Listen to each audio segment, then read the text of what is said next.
Hindi po ba nyo nakikita na maaring gamitin po ito ng mga local official para dito naman po sila magtuon ng kanilang kalukuhan? Maraming salamat po. Ito pong mga katanungan na ito ay pagsuporta po sa inyong Opo. panukala.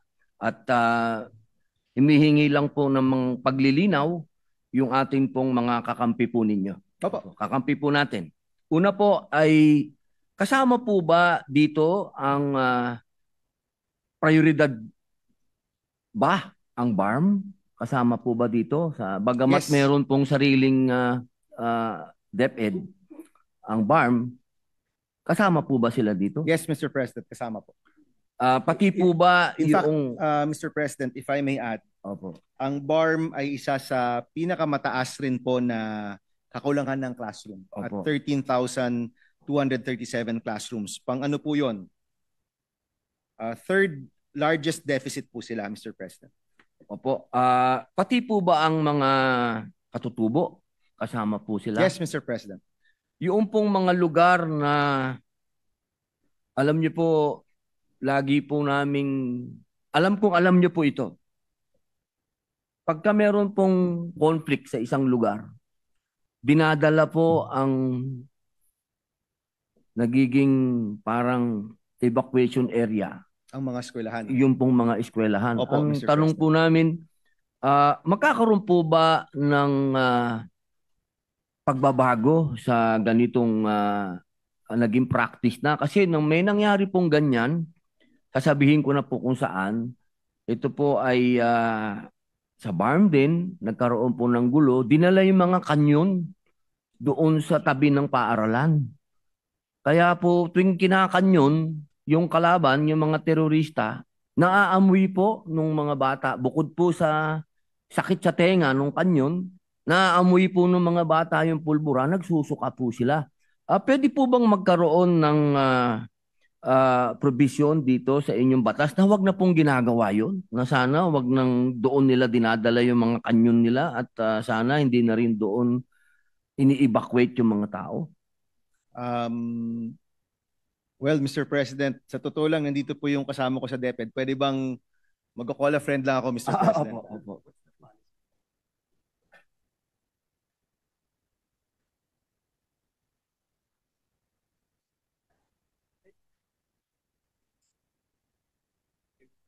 Mr. President, kapag may mga extraordinary circumstances, ginagamit po talaga yung mga classroom bilang ano po, no, safe refuge.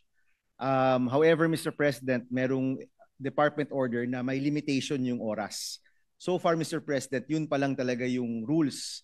And most of the time, Mr. President, itong mga extraordinary circumstances are natural calamities. Wala pa talaga, Mr. President, na mga patakaran pagdating sa conflict or conflict areas. However, Mr. President, if this is something that we can work on, the committee can work on, palagi ko lang, Mr. President, parang iba yung subject matter dito po sa bill na ito.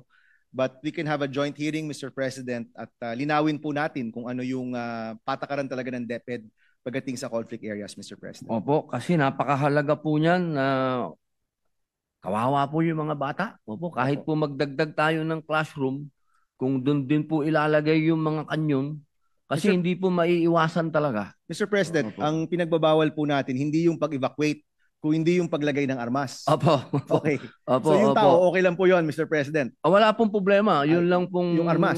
Kasi nagiging lugar po ng kanyunan eh. Doon po mismo sa paaralan, doon nilalagay yung katabi yung kanyon.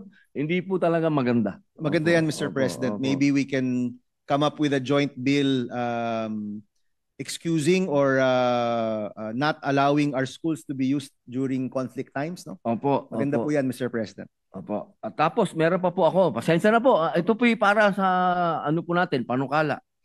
Yung po bang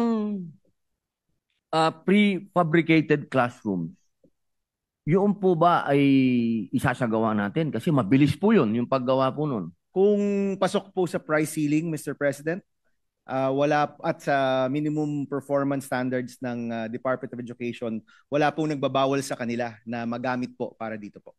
Opo. Yung pong mga, alam naman po natin, nakatatapos lang po natin sa isang matinding iskandalo po sa flood control, hindi po ba nyo nakikita na maaring gamitin po ito ng mga local official para dito naman po sila magtuon ng kanilang kalokohan? Kaya Mr. President, naglagay tayo ng price ceiling.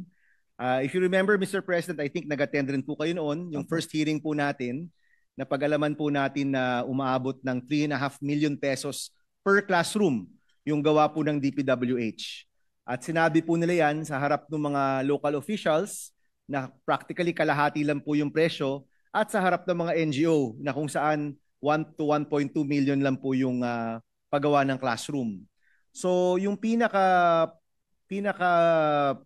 safety measure po natin, Mr. President, dito po sa overpricing, naglagay po tayo ng price ceiling. So ito pong price ceiling na ito, 28,000 pesos per square meter, napag-aralan din po yan ng DepEd, napag-aralan po ng iba't ibang arkitekto, quantity surveyor, iba't ibang volunteers na tumulong po sa amin dito.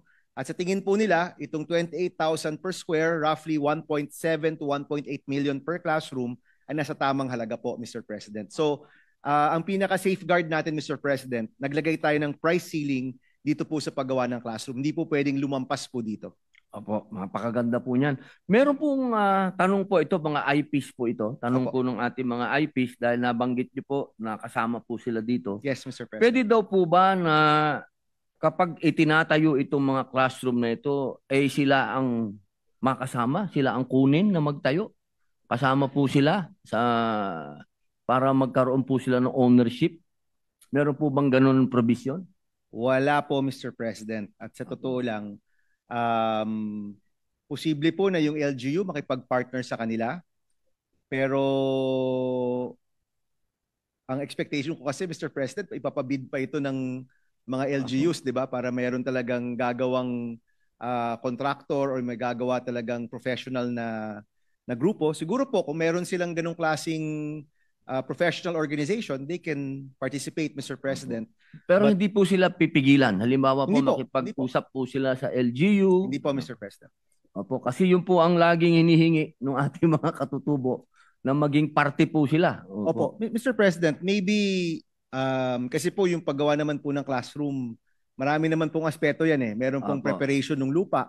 Opo. Meron pong pag-clear ng lupa. Meron pong paglagay ng mga puno. Alam ko po. Sa labor.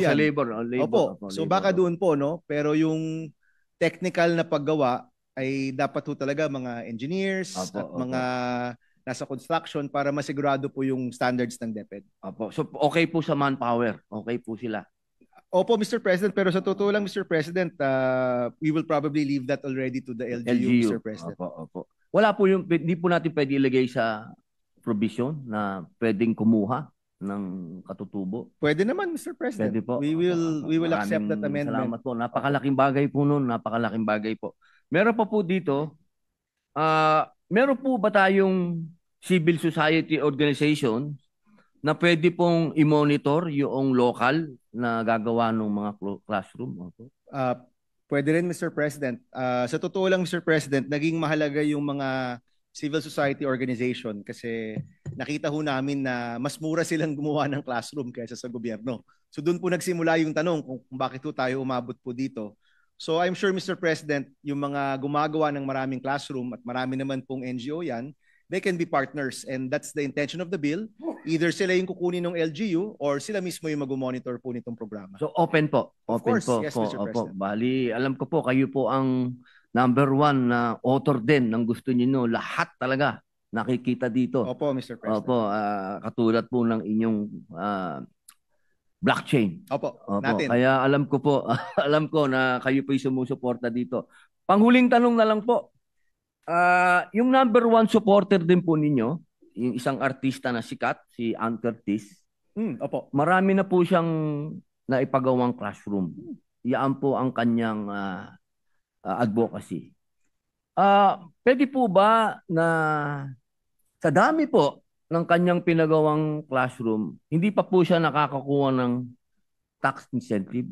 Okay. Opo. Meron po ba dyan sa ating panukala na pagka ikaw ay nagpatayo ng classroom, ay pwede ka din makakuha ng tax incentive? If I'm not mistaken, Mr. President, sa Adapta School Law, Oh, meron na po yan, Mr. President. It's currently a law, Opo. meaning pwede na po siyang mag-avail po noon. Hindi ko lang alam po kung pwede ang isang individual o kailangan po organisasyon. But that's already part of the Adapt to School Law of 1995, Mr. President. Opo. Bali, magkapatid na po yan. Ito pong Adapt a School Program, magiging kapatid na po ito ng Opo. panukala na ito. Parang yun yung lolo, ito po yung apo. Ayun. So pwede po. Sa madaling salita, pwede po siyang maka-avail. My understanding, Mr. President, is that it's already allowed by law, no, to avail of incentives. We can check that, Mr. President. But alam ko po na meron pong incentives yan, Mr. President, pero sa totoo lang, Mr. President, di naman ata binibigay rin yung mga Opo, yun po incentives, ang no? yun po Kahit sana nakabatas na ang po. hihilingin namin dahil napakadami po na gustong magpatayo ng classroom. Sa totoo lang po. Opo, Mr. President. Oo, dahil lalo na po sa mga supporter po ninyo ng mga artista. Lahat po yan. Gusto nila talaga magpatayo ng classroom. Yun lamang po kasi kung sa tax pong pag-uusapan, lunod na po ang mga artista sa tax. Kaya napakalaking bagay po nito kung magkaroon po nitong tax incentive na Mr. to. President, if you wish to propose it as an amendment, Mr. President, we can tackle it during the period of amendment. Yun lamang po. Maraming salamat po, Ginoong Idol sa edukasyon. Thank Maraming you. salamat. Thank you, Mr. President.